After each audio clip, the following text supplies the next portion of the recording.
Et qui dit été à Vertical dit qu'on revient au livre des Actes. C'est notre tradition. Chaque été, fin juin jusqu'à fin juillet, on fait un petit bout du livre des Actes. Je ne sais pas quand on l'aura terminé. Ça se trouve dans 10 ans. Mais j'aime tellement ce livre. Et aujourd'hui, notre but, c'est de faire un peu une transition entre ce qu'on a vu dans Éphésiens et dans ce qu'on s'apprête à voir dans le livre des Actes. Et on va revenir dans un passage qui est tellement, tellement important au début du livre des Actes, dans Actes chapitre 2. Vous l'avez vu, cette dernière année, notre Église, elle a grandi numériquement. Mais ça ne veut rien dire. Parce qu'une Église, ça doit grandir en qualité.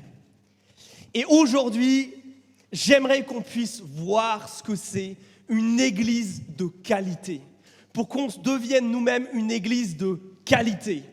Et pour que tous ceux qui sont, je ne vais pas dire le nombre, qui n'ont pas encore rempli leur évaluation de cette année et qu'il reste une semaine, vous ayez tous les éléments pour pouvoir la remplir. Alors les amis, on arrive juste après la Pentecôte dans Acte 2. Et il y a Pierre qui fait ce discours incroyable sur Jésus. Et les gens se convertissent, plusieurs milliers. Et ils disent à Pierre, mais qu'est-ce qu'on doit faire maintenant? On croit en Jésus. Pierre leur dit, repentez-vous et faites-vous baptiser. Et c'est là que naît la première église. Et dans ce texte, Luc, qui est un des compagnons de Paul, qui a vécu ces moments-là en direct, Luc nous rapporte à quoi ressemblait cette première église. Et aujourd'hui, je veux nous donner ça. Quelles étaient les activités de cette église? Quelles étaient les valeurs de cette église? Et au final, quel était le cœur de cette église? C'était quoi leur attitude de cœur? Alors je vous propose qu'on lise Actes chapitre 2. On commence à lire au verset 42. Ils étaient assidus à l'enseignement des apôtres, à la communion fraternelle, au partage du pain et aux prières. La crainte s'emparait de chacun et beaucoup de prodiges et de signes miraculeux se produisaient par l'entremise des apôtres. Tous les croyants étaient ensemble et avaient tout en commun. Ils vendaient leurs biens et leurs possessions et ils en partageaient le produit entre tous, selon les besoins de chacun. Chaque jour, ils étaient assidus au temple et d'un commun accord, ils rompaient le pain dans les maisons et ils prenaient leur nourriture avec allégresse et simplicité de cœur. Et ils louaient Dieu et avaient la faveur de tout le peuple. Et le Seigneur ajoutait chaque jour à la communauté ceux qu'il sauvait. Notez cette dernière phrase. Le Seigneur ajoutait chaque jour à la communauté ceux qu'il sauvait. Une église qui marche comme ça, c'est une église à laquelle le Seigneur amène ceux qu'il sauve. C'est donc le type d'église que nous voulons être. Alors, qu'est-ce qu'ils font dans cette église? Quelle est la première chose qui nous est dit? Ils étaient, regardez, assidus, concentrés. Ils priorisaient quelque chose. Et quel est ce quelque chose qui priorise? L'enseignement des apôtres. Assidus à l'enseignement des apôtres. Ça veut dire qu'ils passaient du temps tous les jours à écouter ce que les apôtres avaient à leur dire sur Jésus.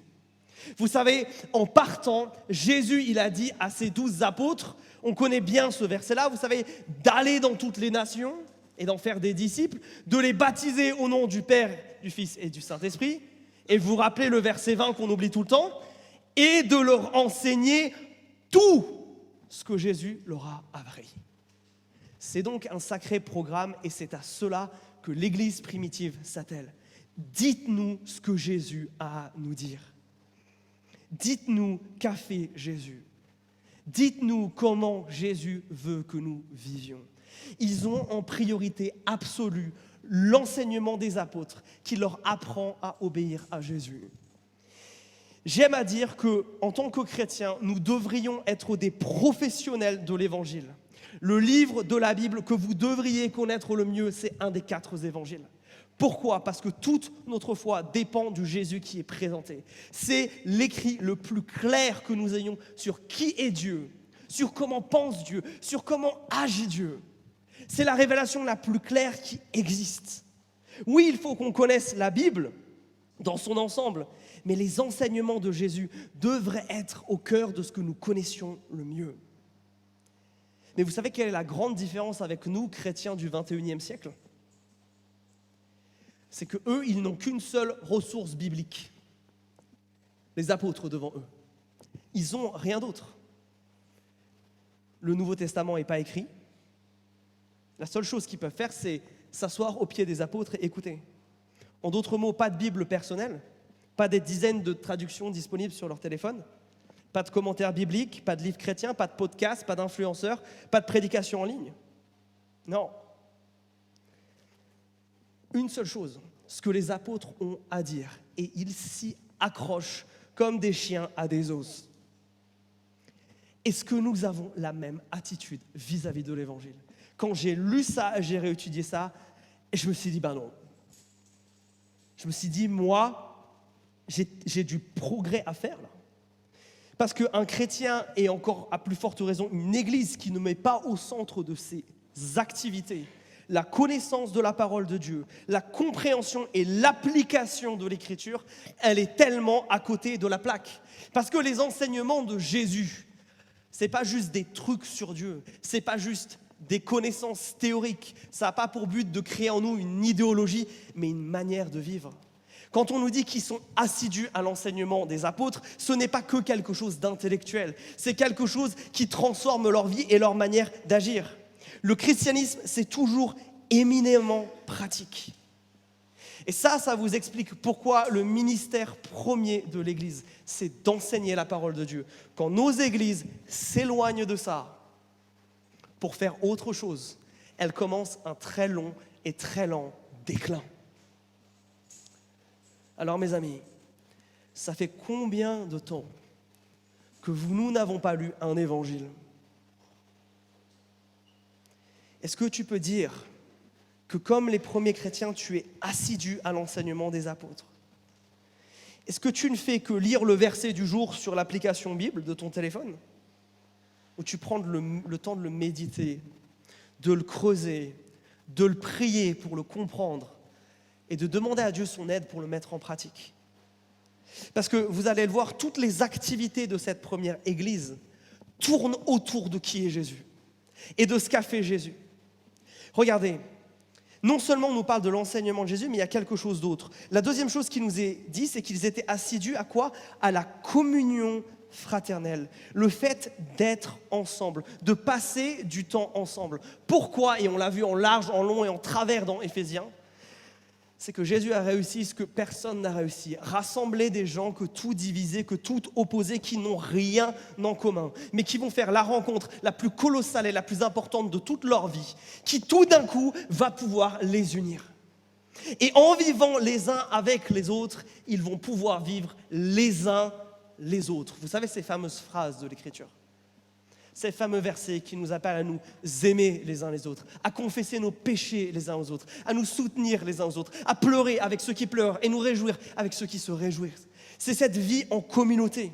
Le christianisme, c'est une religion communautaire.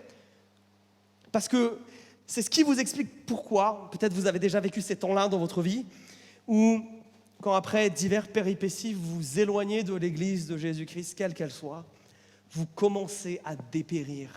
Nous ne sommes pas faits pour vivre une relation individuelle avec Dieu, mais une relation collective. Notre foi est personnelle, mais elle n'est pas privée. Le chrétien qui ne vit pas sa foi en communauté, en fait, il loupe plein de trucs. Premièrement, l'exercice de sa piété. Regardez, ils sont tout de suite en collectivité pour apprendre. Il n'y a pas de notion de lecture personnelle de la Bible. De toute façon, ils ne pouvaient pas en avoir. Mais jusqu'au XVIe siècle, les chrétiens ont fait qu'une chose quand ils voulaient savoir des choses sur Jésus, se rassembler. C'est pour ça que c'est important pour chaque chrétien d'avoir une communauté locale de frères et de sœurs, de gens qu'il peut appeler comme ça, des frères et des sœurs qui le soutiennent et qui vivent ces choses fortes en eux. La communauté, elle est aussi essentielle parce que Dieu nous a donné des dons. Et ces dons, vous n'en êtes pas propriétaire. Ces dons vous sont donnés par le Christ pour servir son Église, pas le reste du monde, surtout pas vous-même, mais son Église. C'est pour ça que vivre cette communauté, cette communion, c'est tellement essentiel. Mais c'est aussi essentiel sur un autre front. Je crois que bien souvent, ce que Dieu veut nous donner, il ne va pas nous le donner dans notre temps de lecture personnelle de la parole. Il ne va pas nous le donner quand on va faire cette petite marche dehors et qu'on va prier. Il va nous le donner quand on va être avec nos frères et nos sœurs. C'est l'Église qui est ce réceptacle, ce vase à la présence de Dieu. Et c'est quand l'Église est réunie, quand les chrétiens sont ensemble, que Dieu a tendance à agir de la manière la plus forte. Et donc un chrétien qui se prive de communauté, c'est un chrétien qui fondamentalement se prive de voir Jésus agir dans sa vie. Et en fait, c'est trop triste. Mais donc une église qui grandit en qualité, c'est une église non seulement qui est centrée sur ce que Jésus a dit, qui a envie de lui obéir, dont la manière de vivre, elle est changée. Mais c'est une église qui s'accroche à cette idée que les gens qui sont dans cette salle avec moi, ce sont mes frères et mes sœurs. On n'a pas le même sang dans les veines, mais on a le même sang qui a coulé sur la croix pour nous.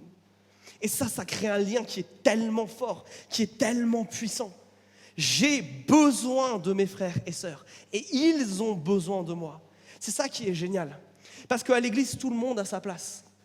Dieu te donne des dons justement pour que tu puisses participer et il ne va jamais te donner assez pour que tu sois en autonomie et que tu n'aies pas besoin des autres.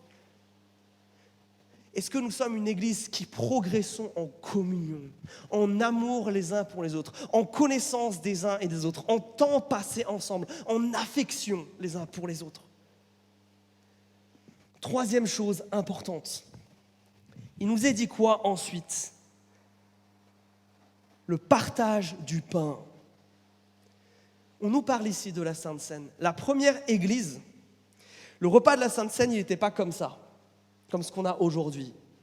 C'était un véritable repas. On commençait le repas en priant, en partageant le pain. On faisait tout le repas et à la fin du repas, on distribuait le vin. Et c'est que quand on a commencé à adorer Dieu, non plus le dimanche soir, mais le dimanche matin, qu'on a commencé à plus avoir un vrai repas parce qu'il faut se dépêcher d'aller au travail et qu'on a commencé à faire la Sainte Seine comme ça. Donc vous pouvez dire à tout le monde qu'avec nos cultes à 17h, on est plus biblique que la plupart des églises. Mais c'est tellement fort que la Sainte Seine soit au centre de la piété de l'église principale. Moi, je m'attendais à ce qu'il y ait la louange ici. Elle n'est pas. La Sainte Seine. Une des choses que Christ a commandé. Pourquoi? Parce que la Sainte Seine, c'est le moment où tous ensemble, on est capable de se réunir. Parce que là, c'est vraiment le seul truc, le truc sur lequel on est tous d'accord, c'est Jésus-Christ. C'est ça qui nous invite à communier ensemble. Ce repas, c'est le repas des gens qui sont unis par le sang de Jésus. Pas par l'amitié, pas par l'histoire, pas par la famille, mais par quelque chose de beaucoup plus fort et beaucoup plus grandiose. Ce que Jésus a fait pour eux à la croix et ce qu'ils ont reçu. À titre personnel, je considère que ces Saintes Seines, c'est les moments les plus importants de nos cultes. Je vais être franc avec vous, quand on a un culte, on n'a pas de Sainte Seine. Moi, j'ai beaucoup de mal en fait. Mais ça, c'est moi, c'est Quentin. Parce que ce repas-là, quand on avance tous ensemble, qu'on se met en marche, qu'on se lève de nos sièges et qu'on mange ces éléments, on proclame avec notre corps notre foi. Notre proclamation n'est plus que verbale, elle devient corporelle. Tous nos sens sont mobilisés autour de l'idée de Jésus-Christ. Mais non, même notre goût et notre odorat participent, notre toucher également, à cette focalisation sur ce que Jésus-Christ a fait à la croix. Oui, la Sainte Seine, c'est le repas des chrétiens. C'est le moment de communion intense avec Dieu et les uns avec les autres. Mais c'est aussi le moment qui, dans nos cultes, au final, n'est pas pour tout le monde. Seuls peuvent prendre la Sainte Seine ceux qui croient, ceux qui font confiance à Christ, ceux qui peuvent l'appeler en toute connaissance de cause, toute la liste d'adjectifs qu'on a sortis tout à l'heure. Ceux qui peuvent dire avec joie, c'est mon Seigneur, c'est-à-dire le maître de ma vie. Ceux qui peuvent dire avec émotion, c'est mon sauveur, c'est celui qui est mort à ma place. À la Sainte Seine, on s'unit de deux manières les uns avec les autres. Un, en allant chercher les éléments, on s'unit dans notre besoin de prendre cette Sainte Seine. Dans le fait que les chrétiens, on n'est pas du tout des gens parfaits. Et qu'on a besoin d'un sauveur. On s'unit dans notre besoin de Jésus. Ça, c'est la première chose. Mais ensuite, on s'unit d'une deuxième manière, parce qu'en mangeant ces éléments, on proclame tous ensemble que Jésus, il a fait une œuvre incroyable dans nos cœurs. Il est venu nous chercher dans notre misère, dans les bas-fonds de notre vie, pour nous ramener à la vie. On proclame à la fois notre besoin de Christ et notre joie de l'avoir reçu. La Sainte Seine, c'est tout ça et bien plus encore. On prend ces éléments ensemble pour symboliser le fait que nous nous considérons les uns les autres comme des frères et sœurs. On s'attend pour les prendre. Comme des personnes pour qui Christ est mort et des personnes avec qui on va passer l'éternité ensemble.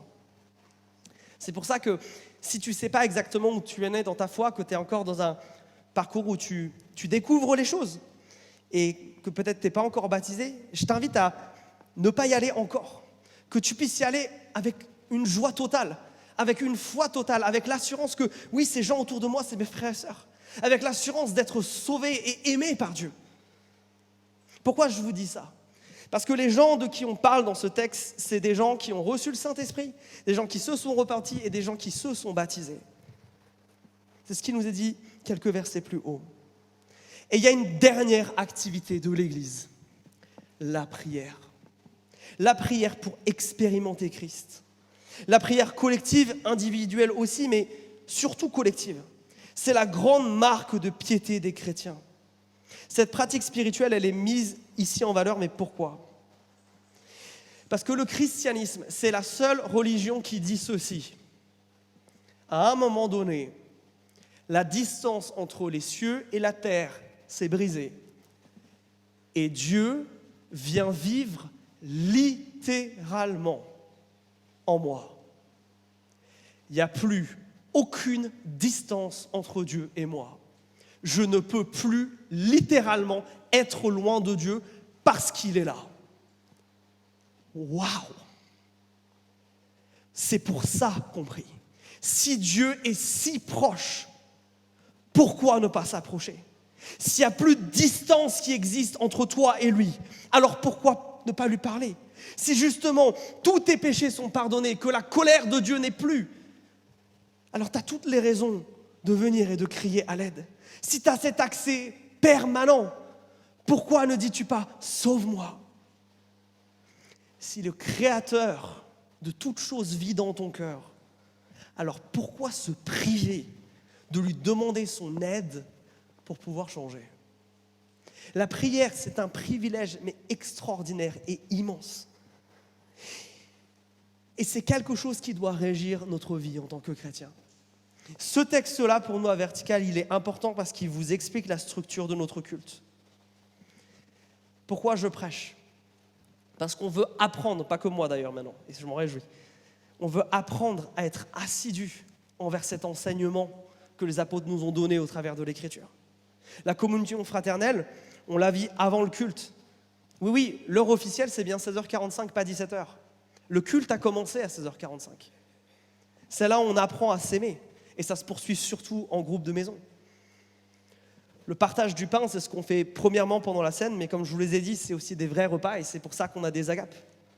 La prière, c'est ce qui commence nos cultes. C'est pour ça qu'à 16h30, tous ceux qui servent ici, on se réunit et on appelle Jésus à venir. On l'appelle au milieu de nous. C'est pour ça qu'on termine ces cultes par une bénédiction. Parce qu'on ne veut pas partir sans que Jésus nous ait bénis. C'est pour ça que les leaders de louange prient pour nos enfants alors qu'ils vont entendre la parole. Et c'est aussi pour ça qu'on termine chacun de nos groupes de maison en implorant l'Éternel à l'aide.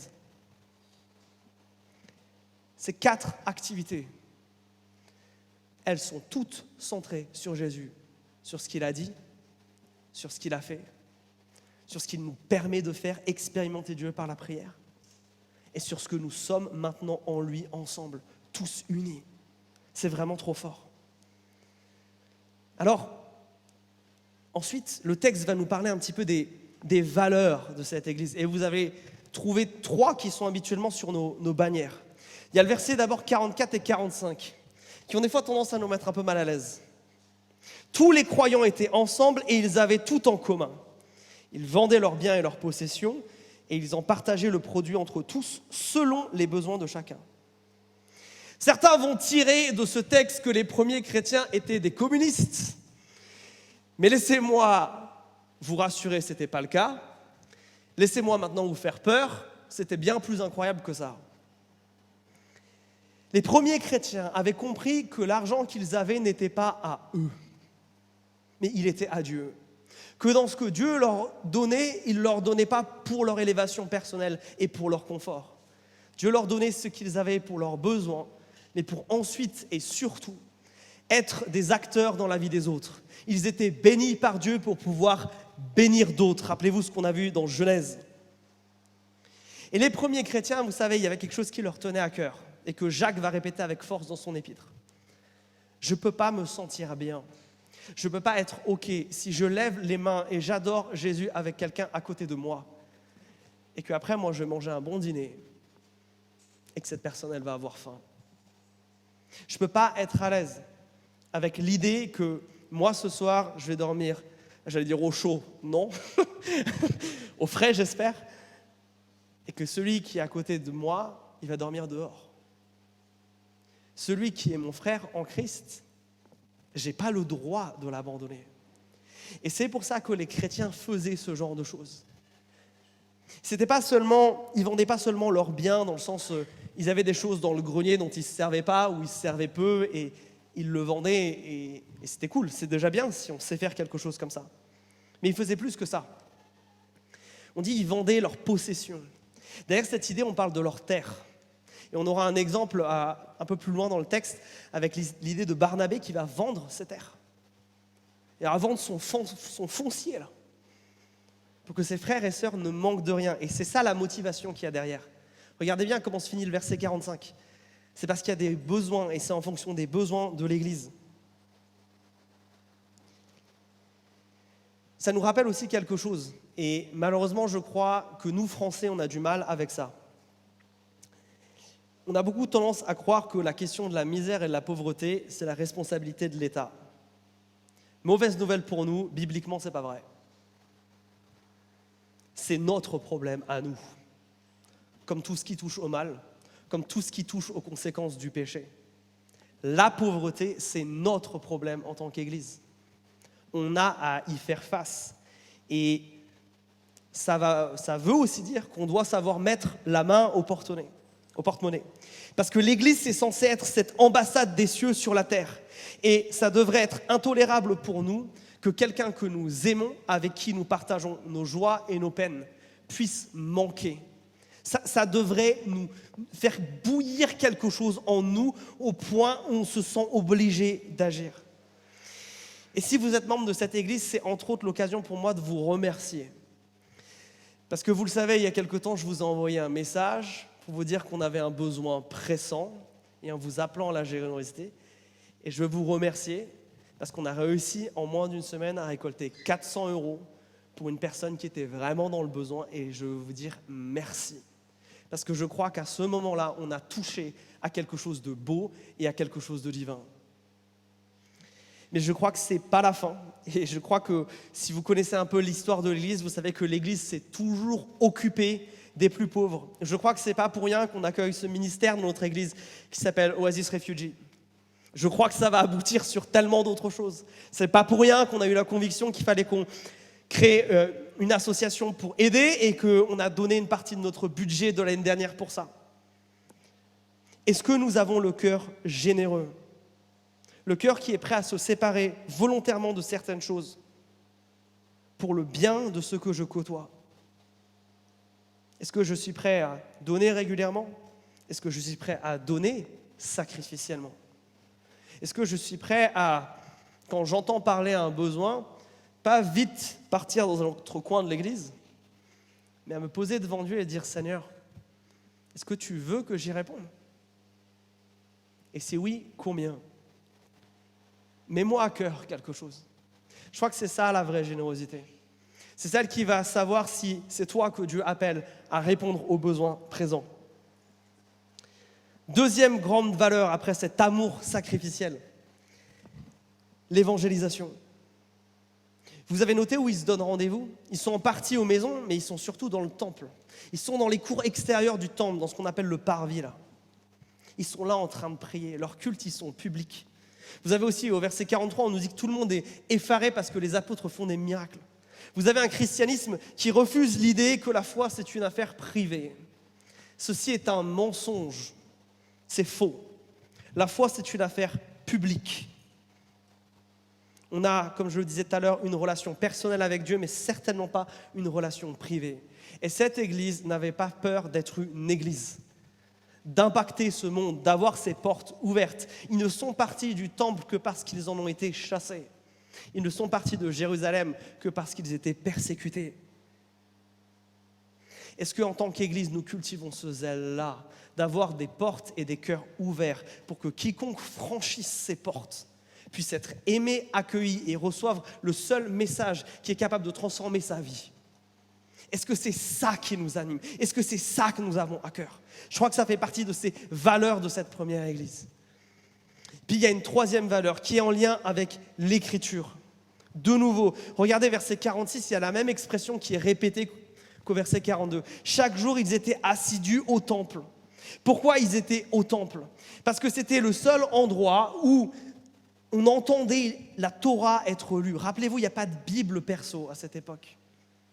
C'est le seul endroit où je peux entendre Dieu parler, ce qu'il a dit à leurs ancêtres à cette époque-là, dans les prophètes et dans la loi de Moïse. Qu'est-ce que ça nous dit, ça? C'est qu'ils cherchent à être saturés de l'Écriture. Ils veulent la comprendre, ils sont assidus à l'enseignement des apôtres, donc ce qui touche à Jésus spécifiquement, mais même de manière plus large. Ils veulent développer une vision du monde finalement qui est basée sur ce que Dieu dit. Et je crois qu'une église qui grandit bien, c'est une église qui a l'Écriture comme valeur, mais partout dans tout ce qu'elle fait. Je crois que ce qui doit orienter notre manière d'agir, les nouveaux projets qu'on veut lancer, ce qu'on doit arrêter, notre manière de faire du pastoral, de gérer notre temps, tout devrait être lié à l'Écriture. Et on doit s'efforcer à faire ça. Et je crois que d'où le fait qu'on ait besoin de la connaître et qu'elle soit enseignée. Ça, ce sont les valeurs d'une église qui grandit en qualité, une église qui sait aimer tous en actes, une église qui veut faire connaître Christ tout le temps. Et une église qui met l'Écriture, la parole de Dieu dans tout ce qu'elle fait. Pourquoi? Parce que l'Écriture, c'est la seule fondation solide que nous ayons. Il n'y en a pas d'autre.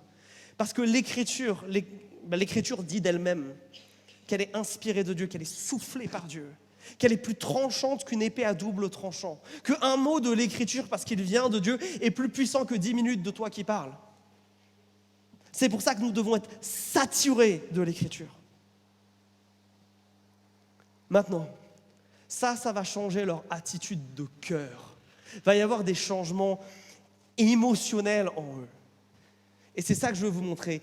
Il y a une attitude de cœur qui est complètement transformée ici. Regardez comment ils nous sont décrits dans ce verset 46. On a déjà parlé du fait qu'ils étaient assidus, ils étaient dévoués. Pour eux, l'église, ce n'était pas un hobby, ce n'était pas une option, ce n'était pas une case à cocher dans l'emploi du temps. Non, c'était le cœur de leur engagement. Tout tournait autour de ça. Je ne fais pas rentrer l'église dans mon planning, je fais rentrer mon planning dans ma vie d'église. C'est plutôt ça la mentalité au 1er siècle. Ça nous pose une question. Parce que vous savez quoi? Une des grandes stratégies de Satan, c'est d'essayer de casser ça. De casser notre discipline, d'aller à l'église, d'aller au groupe de maison, de nous rassembler avec des chrétiens. Parce que là, il peut nous avoir en tête à tête et il peut nous mentir comme jamais et il peut commencer à nous casser. Les chrétiens, quand ils vivent comme ça, quand ils vivent à chercher l'Écriture, ils ont envie d'être là, ils ont envie de revenir. Et ça, c'est trop bon. Et je crois que c'est ce qui va se passer avec notre Église. Si nous continuons à mettre l'Écriture au centre, on va tous avoir envie de revenir la semaine prochaine, envie d'être ensemble, envie de se dévouer à ces choses-là. Ensuite, on nous dit qu'ils étaient d'un commun accord ou d'un même esprit. Entre guillemets, il y a une unité folle entre eux.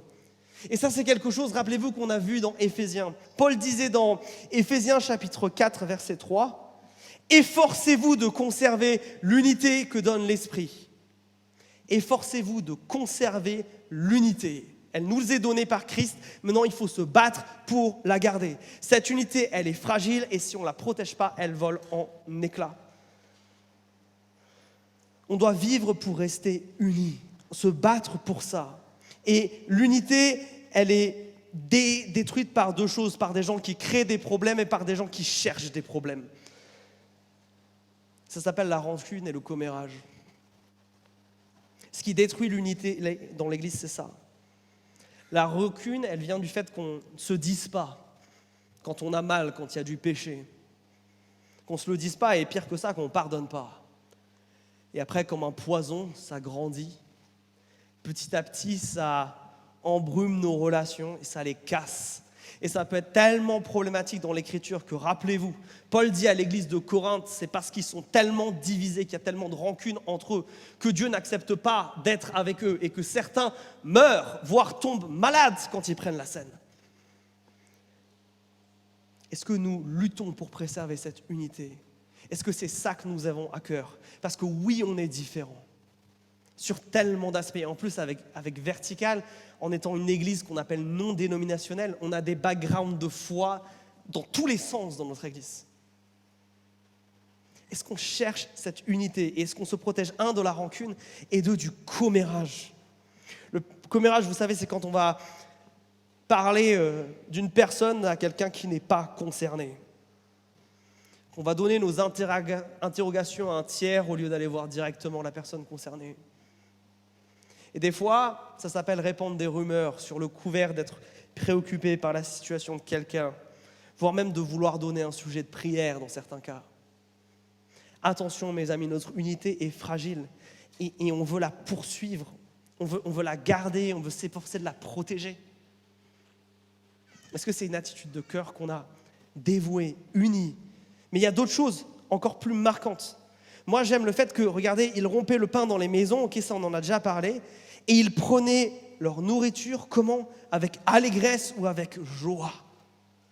Vous savez, une des choses qui est tellement marquante dans le livre des Actes, c'est qu'à chaque fois que des gens se convertissent, viennent à Jésus, le fruit de l'esprit qui se manifeste immédiatement, c'est la joie. Chrétiens, est-ce que vous êtes heureux ? Parce que la joie, bibliquement, attention, c'est pas quelque chose qui dépend de mon état émotionnel, c'est pas quelque chose qui dépend de mon vécu, c'est pas quelque chose qui dépend de mes circonstances. La joie du chrétien, elle dépend de ce que Christ a fait pour lui. Il y a toujours des raisons de ne pas être joyeux. Il y en a des tonnes, il y en a tout le temps. Encore ces derniers jours, mauvaise nouvelle sur mauvaise nouvelle. Si on veut placer notre joie dans le tout va bien, mes amis, il va falloir attendre jusqu'aux cieux. Mais l'Écriture, elle nous invite souvent à dézoomer pour voir l'image plus grande, ce que Dieu est en train de faire et ce que Dieu a fait en nous. Vous savez, souvent on est peut-être comme ces personnes qui font de la randonnée mais qui ont tellement peur de trébucher qu'ils regardent tout le temps leurs pieds. Alors c'est clair qu'une randonnée c'est nul si tu regardes que tes pieds. C'est clair que c'est carrément nul parce que tu ne vois pas les beaux paysages qui sont tout autour de toi. Tu ne vois pas la création magnifique de Dieu. Eh bien, des fois, je crois qu'on est comme ça par rapport à la joie. Des fois, on zoome trop sur les circonstances présentes et on oublie de quoi Dieu nous a tirés. On oublie ce que Dieu a fait d'incroyable dans notre vie. Et on a un problème, des fois même, de reconnaissance. Je crois que ça, c'est tellement important. Et une des applications pratiques que je crois que ça peut avoir pour nous, c'est comment vous venez au culte le dimanche ? Est-ce que c'est constamment le rush et la course ? Ou est-ce que vous préparez vos cœurs ? Est-ce que quand on arrive à vendredi, samedi, dans vos temps personnels avec Dieu, vous commencez à changer un peu la manière de prier en disant « Mais Seigneur, là, je vais me réunir avec des gens. On n'a rien en commun, mais on t'aime. Et on croit que là, quand on va élever nos voix et écouter ta parole, tu vas littéralement être là, tu vas toucher nos cœurs, tu vas nous faire ressentir des choses, tu vas nous transformer. Mais c'est incroyable en fait ça. Est-ce qu'on attire nos cœurs vers cette joie-là ? Parce que ce qui est hyper intéressant, c'est que c'est un point commun chez Paul et chez Pierre pour dire aux chrétiens qui souffrent de persécutions qui n'ont rien à voir avec ce qu'on a, qui sont d'une violence que nous ne connaîtrons, j'espère, jamais. mais qui les invite à prendre part à cette joie-là. Et c'est des chrétiens qui sont restés joyeux. Est-ce que nous vivons cela? Et là, il y a le truc qui m'a marqué dans ce texte. Ils prenaient leur nourriture avec allégresse et simplicité de cœur.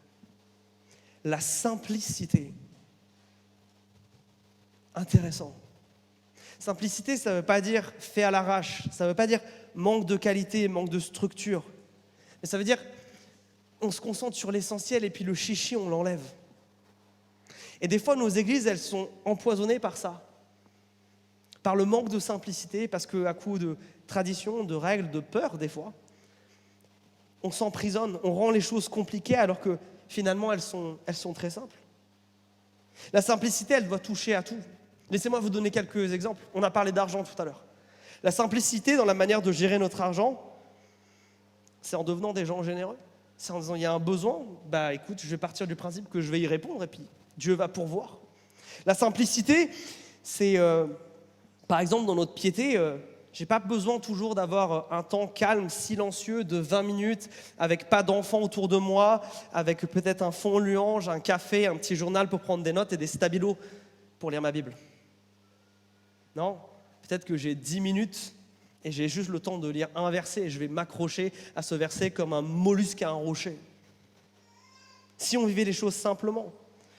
La simplicité, elle se vit dans notre manière de penser les uns par rapport aux autres. On a parlé de communion fraternelle. La simplicité, c'est d'arrêter de penser qu'est-ce que l'autre va croire ou a compris ou pense de moi, mais simplement dire l'amour avec vérité. La simplicité, c'est aussi dans notre habillement. Le dimanche, on vient tel qu'on est. Ce n'est pas un défilé de mode. Non, même l'Écriture nous met plutôt en garde contre ça. La simplicité dans notre culte personnel, c'est peut-être juste arriver devant le texte et dire « Seigneur, j'ai envie que tu me parles. S'il te plaît, parle-moi. » Je ne sais pas vous, mais moi, ça me réjouit juste de le dire.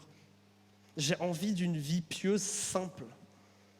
Et si notre Église, elle était marquée par ça?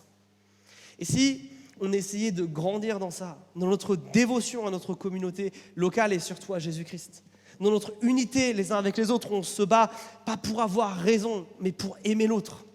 On se bat pour trouver le dénominateur commun entre nous et pas le truc sur lequel on n'est pas d'accord.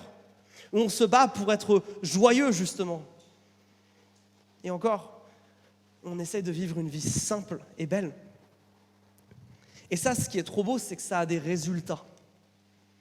Ça, c'est une église qui grandit et on le voit dans les résultats. Il y a 3 résultats de cette manière de vivre qui nous sont donnés dans le texte. La première, c'est la faveur du peuple. Regardez, c'est le verset 47. Ils louaient Dieu et ils avaient la faveur de tout le peuple. C'est fou ça. Une église qui vit l'évangile, une église qui vit comme ça, vous savez quoi? Ça donne envie aux gens. Normalement, les chrétiens, ils sont persécutés pas par les actes, pas par leur manière de vivre, pas par des scandales. Non, s'ils sont persécutés, les chrétiens, c'est parce que la vérité, elle ne plaît pas à entendre. Ça devrait être la seule raison pour l'Église de souffrir. Les gens, quand ils nous voient vivre, ils auraient envie de devenir nos copains. Envie d'être avec nous, envie de vivre la même chose. Parce que oui, cet amour sacrificiel entre nous, cette simplicité de vie, cette joie dans un monde qui est chaotique, c'est la réponse à tellement de problèmes. Et c'est pour ça que ceux de l'extérieur voient favorablement. C'est pour ça que quand on va essayer de faire taire Pierre et Jean et qu'ils vont être amenés devant le même tribunal qui a condamné Jésus à mort, ils ne pourront pas parce que la pression populaire va être beaucoup trop forte. Les gens aiment bien les chrétiens. Qu'est-ce qui se passe pour nous aujourd'hui? On est plus connus pour les trucs avec lesquels on n'est pas d'accord et pour des scandales que pour ce qu'on fait de beau et de bien. Mais c'est révoltant, les amis, ça ne peut pas continuer, ça. L'Église ne doit être persécutée que parce qu'elle proclame la vérité, pas parce qu'elle fait n'importe quoi. Faveur sur l'Église. Deuxième chose, multiplication. Regardez, il a ajouté, c'est le tout dernier verset, là à la fin, le Seigneur ajoutait chaque jour à la communauté ceux qu'il sauvait. Qu'est-ce qui se passe quand une église décide de vivre selon le cœur de Jésus-Christ? Vous savez ce que Jésus-Christ y fait? Il envoie des gens dans son église. Et je me réjouis parce qu'on l'a vécu ça avec plusieurs d'entre vous. Certains d'entre vous, vous savez même pas tellement comment vous êtes arrivés ici. Vous avez rencontré Jésus en ligne, dans une discussion avec quelqu'un, vous avez juste vu la porte ouverte. Pour d'autres, vous êtes juste venus. Et vous avez senti le Saint-Esprit vous appeler ici. C'est pas pour rien. Et je crois que ça, c'est une des belles choses qu'on vit et qu'il faut absolument qu'on continue à vivre. Enfin, il y a une dernière chose. Le verset 43, je l'ai passé vite fait. La crainte s'emparait de chacun et beaucoup de prodiges et de signes se produisaient par l'entremise des apôtres. Qu'est-ce qui se passe? Les gens voient que quand les apôtres prêchent l'évangile, il y a des miracles qui les accompagnent. Comme je dis souvent, tu veux voir des miracles dans ta vie, commence à prêcher l'évangile. Parce que ce sont les signes qui suivent ceux qui annoncent Christ, qui prouvent qu'il n'y a pas de déconnexion entre ce qu'on dit de Jésus et ce qu'on vit avec Jésus. Ils confirment la véracité de l'évangile et surtout l'amour que Dieu a pour son peuple. Moi, ça me donne trop envie, ça.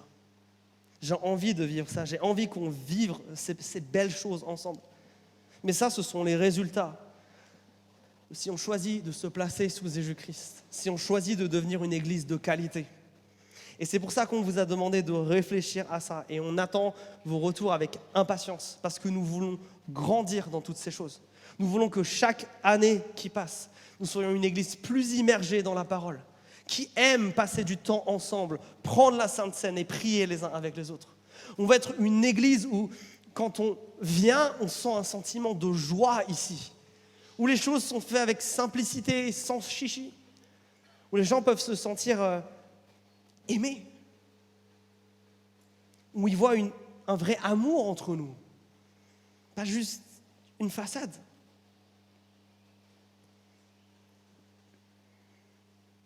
Alors faisons le bilan. Quand on regarde cette année, où est-ce que vous avez envie de louer Dieu? Parce que vous avez vu notre Église grandir et vous vous êtes vu vous-même grandir.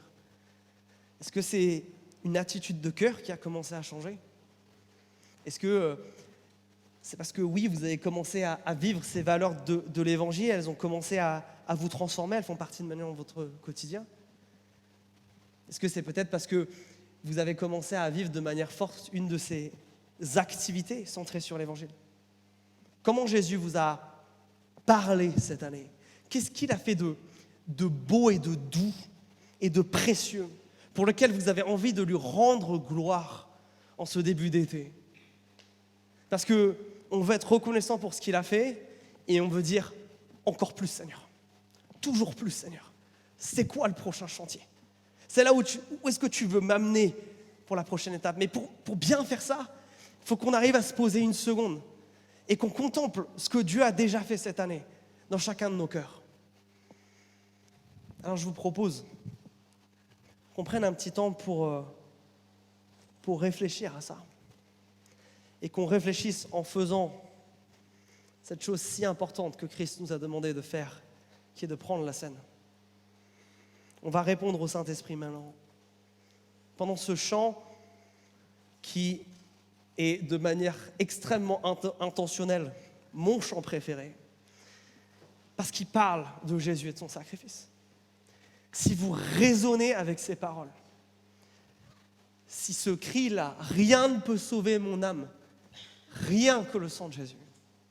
Si c'est quelque chose que vous pouvez dire, si c'est quelque chose que vous pouvez vous approprier, si vous voulez maintenant rentrer dans cette joie et dans ce moment d'unité, alors comme à notre habitude, pendant ce prochain chant, levez-vous et allez chercher les éléments. On les prendra ensemble, mais chacun est invité à se positionner devant Christ. Venez mes amis, prenons ce temps pour nous mettre devant Dieu et célébrer le fait que nous avons été sauvés par lui et que nous formons maintenant un peuple, une famille qui durera jusque dans l'éternité.